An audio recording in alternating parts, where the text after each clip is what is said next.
Let's get you a proper melee DPS spec to play, with class and elegance amongst all of these meta specs.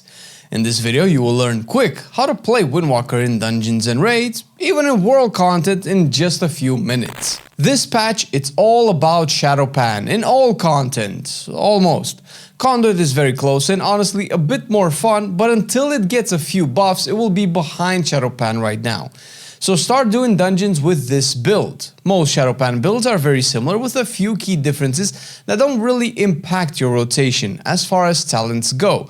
You will be using the Crackling Jade Lightning for a lot of burst both in AoE and single target. Similarly, in raids, this build will reign supreme.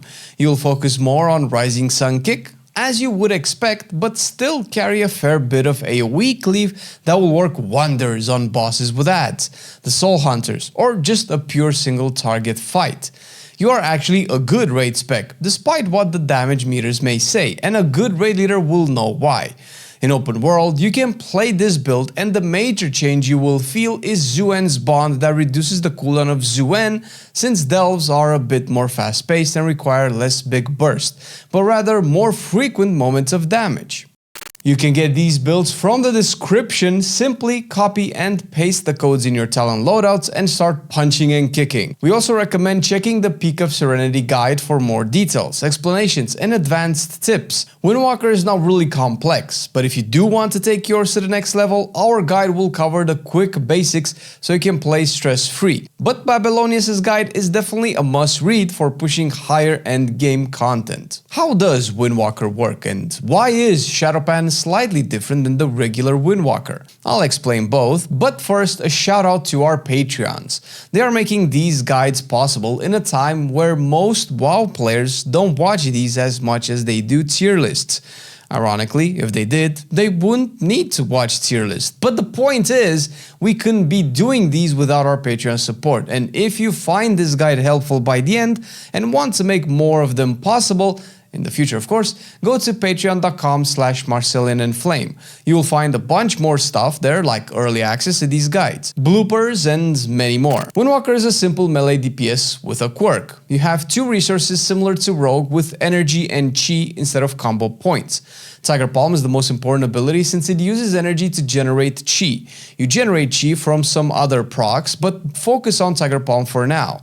As such, your big hitters spend that chi to deal large damage in single target, that being Rising Sun Kick or AoE with Fists of Fury. Blackout Kick also consumes a chi to deal single target or cleave damage based on your build and shaves off cooldown from your Sun Kick and Fists of Fury. Spinning Crane Kick consumes chi for big AoE damage, but your main focus with this one is to use it with the Dance of Chi-Ji proc, which makes it deal a lot more damage and give you a Blackout Kick proc that will give you a chi instead of spending one. You also have two more abilities that spend neither but are the super juiced finishers you want to cast as soon as they become available. Whirling Dragon Punch is an anime Matrix type ability that just hits everything with everything, and you can use it if Sun Kick and Fists of Fury are on cooldown.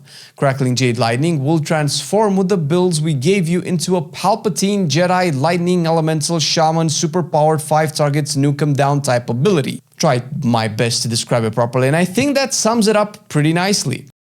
Whenever you spend chi, you gain a stacking buff that increases its damage and reduces its cost and goes all the way to 20 stacks for maximum damage and 0 resources necessary to cast it. That's when you fire it and stuff will blow up around you. Besides these, you have two main offensive cooldowns with Storm Earth and Fire and Invoke Zuen. Normally your Zuen is the big hitter and still kind of is, but with this season's tier set and the Shadowpan hero talents, Storm Earth and Fire gets an extra push into how good it is. And speaking of, Shadowpan revolves around these dope flurry strikes you see on your screen right now. To shoot these out, you need to do damage, which should just be easy enough, but also spend energy. Spending a total of 240 energy launches these flurry strikes in front of you, dealing damage. Because these hit so hard with the tier set, you will prioritize spending energy almost over everything else. No, really, even if you have to waste potential chi, you will still press Tiger Palm if it prevents you from wasting energy. This is the less intuitive part of Shadowpan, but if you understand this, the rotation will make more sense and be easier to remember. And last but not least, the gimmick that everyone likes to always mention with Windwalker is that you shouldn't use the same ability twice in a row. Your mastery increases your damage dealt if the ability you use is different than the one you just casted. You'll also have a talent called Hit Combo that gives you a stacking buff up to 5 whenever you cast a different ability from the last. This part will make Windwalker feel different, but don't let it intimidate you. It actually makes a lot of sense, and 90% of the time you cannot even spam the same ability multiple times in a row anyway. Speaking of, when you open, you start with Tiger Palm into Rising Sun Kick, Tiger Palm again, cast Zuen and Storm Earth and Fire, another Rising Sun Kick, Tiger Palm, Fists of Fury, Tiger Palm again, Rising Sun Kick, Tiger Palm, and lastly Whirling Dragon Punch. As you notice, you really don't want to cap on energy, and not only that, casting as many Tiger Palms as possible will speed up your Shadowpan Flurry strikes, which will eventually end up stacking a buff they give you on you multiple times, giving you even more damage. Don't worry about that though, that's a bit more advanced. All you need to know is to not cap energy. As such, your number one ability you will want to always make sure to press over everything else will be Tiger Palm if you are about to reach maximum energy. The next most important one, if it's available, will be Whirling Dragon Punch. Of course, this has some prerequisites, so you can't just throw it out there, but is more important to cast than a lot of other abilities. And as I mentioned a minute ago, your other super finisher will be next in terms of priority. Crackling Jade Lightning with 20 stacks of the buff is vital since spending more chi will not generate additional buff stacks, making you waste potential damage. Rising Sun Kick is next in terms of importance, followed by Fists of Fury. Only after you made sure all of these abilities are casted do you start consuming your Dance of Chi procs, and only if you have 2 of them and only 1 at a time, since you still want to cast your Blackout Kicks. If you still have Dance of Chi procs and nothing I mentioned so far is available, cast another Spinning Crane Kick. Lastly, if there is nothing else to cast, either fire a weaker Crackling Jade Lightning or a Blackout Kick as a filler, but always be mindful to not use the same ability twice in a row. If this sounds complicated, trust me, it gets much easier and makes much more sense once you are actually in combat, and you will even forget this is a thing. In AoE, you open with 2 Tiger Palms despite the rule, in case you are not at max chi. Zuen next into Storm Earth and Fire, Tiger Palm again, Fists of Fury, Rising Sun Kick, and Whirling Dragon Punch.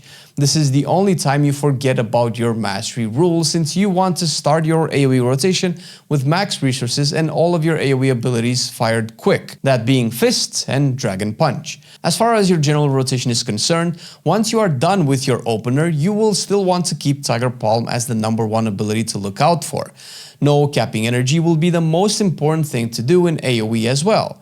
But this time, making sure not to waste Dance of Chi procs is way more important. So cast that Spinning Crane Kick when you have 2 stacks of the buff. Only cast Rising Sun Kick if the next cast will be Whirling Dragon Punch. Use Crackling Jade Lightning if you are at maximum stacks of the buff, and then look out for Fists of Fury next if all of the above are not available and you are at maximum chi.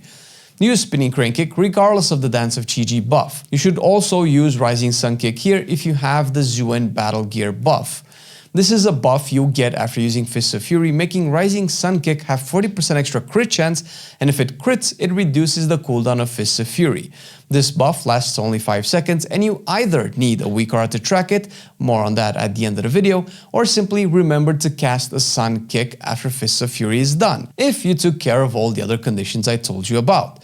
If all else is not available, fill in with Spinning Crane Kick and Blackout Kicks. If you still have questions, I may not be the best Windwalker in the world, but I have a good grasp on it, so hop on our stream at twitch.tv/Marcelian&Flame and let's chat.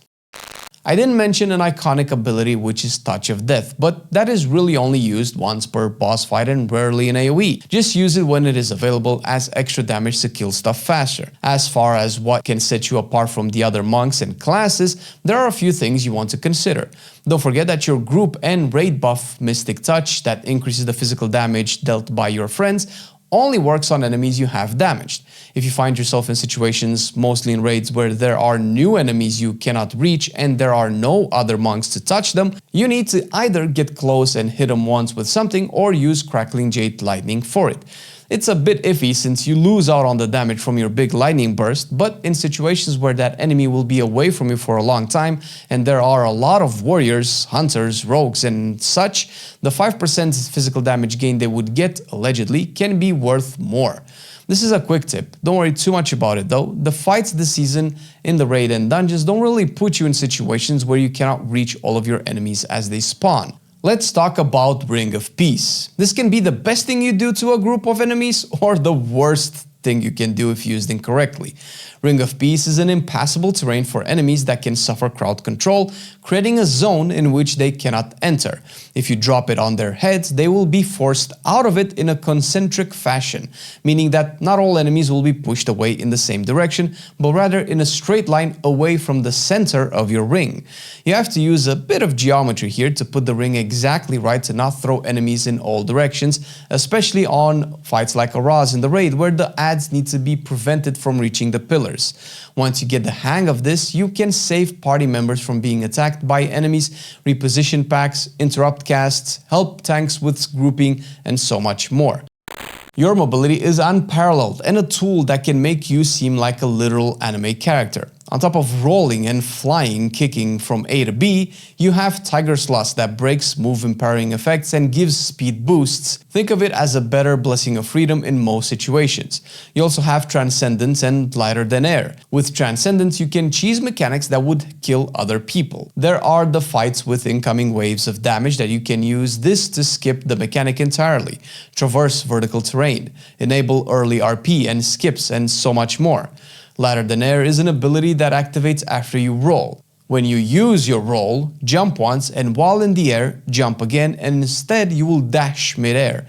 This will help you traverse terrain faster but also make you almost immune to puddles since most puddle damage activates a second after it was on the ground, and if a roll is not enough to get you out of it, the air dash will certainly be. You can also dash over some bad stuff on the ground, but that's a try it for yourself type thing since not all of these work, just like how warriors cannot leap over beams or mages blink past some of them. Don't forget, you are incredibly tanky if you play safe. If you don't take physical damage of any kind for a certain amount of time, you will stack a buff every few seconds that gives you 10% physical damage reduction, stacking all the way to 90%. That makes you survive surprise melees or frontals more than any other spec in the game. Your diffuse magic is also insanely strong with 60% magic damage reduction. Remember, you can use it to dispel yourself of a serious debuff if your healer cannot do it on their own. One last tip is to be careful of your casted abilities. You don't want to interrupt your Fists of Fury, Spinning Crane Kick, and Crackling Jade Lightning, or you lose a lot of damage. Crackling Jade Lightning cannot be casted while moving, but all else can. Whirling Dragon Punch keeps you in place for its animation.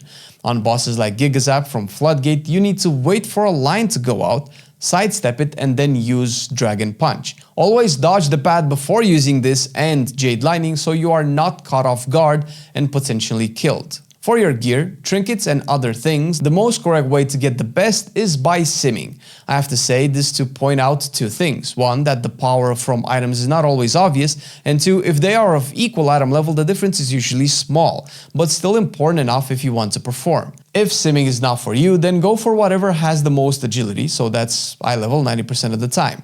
Rings and necklaces and some trinkets don't have agility by the way. After that, your two stats you want on as much gear as possible are mastery and haste. Versatility and crit are equally last, doesn't really matter which one you get since you still want to ideally replace it with haste and mastery if possible. Lastly, the tier set. Although I am personally a fan of Conduit for how awesome it plays, I am also a DPS fanatic, so Shadowpan is all you play if you want the best of the best. The two-set piece makes Flurry Strikes deal more damage, but more importantly, Storm, Earth and Fire will make your next attack trigger Flurry Strikes no matter what, while the 4-set will make Flurry Strikes trigger twice as often. Normally, Flurry Strikes trigger after you spend 240 energy, meaning 4 Tiger Palms, which makes the 4-set give you Flurry Strikes with 2 Tiger Palms during Storm, Earth and Fire. Suffice to say, you want to never cap on the charges for this cooldown, but always make sure you have one left for when Zuen becomes available. There is of course a lot more to dive into with Monk, especially if you want to play Conduit of the Celestials as well. We really recommend you check the Peak of Serenity guide written by Babylonius. Hardly a better source of Windwalker information out there. Additionally, the Peak of Serenity Discord has all the big Windwalkers, a lot more guides to check and questions to have answered. And I promised you a solution to tracking buffs like Zuen Battle Gear, but also Crackling Jade Lightning, Dance of Chi-Ji, and so on. We made weak cards for all classes and specs and put them all in this video. Check it out since it goes over how to use them and even modify them yourself. This, of course, until Blizzard updates the cooldown manager properly.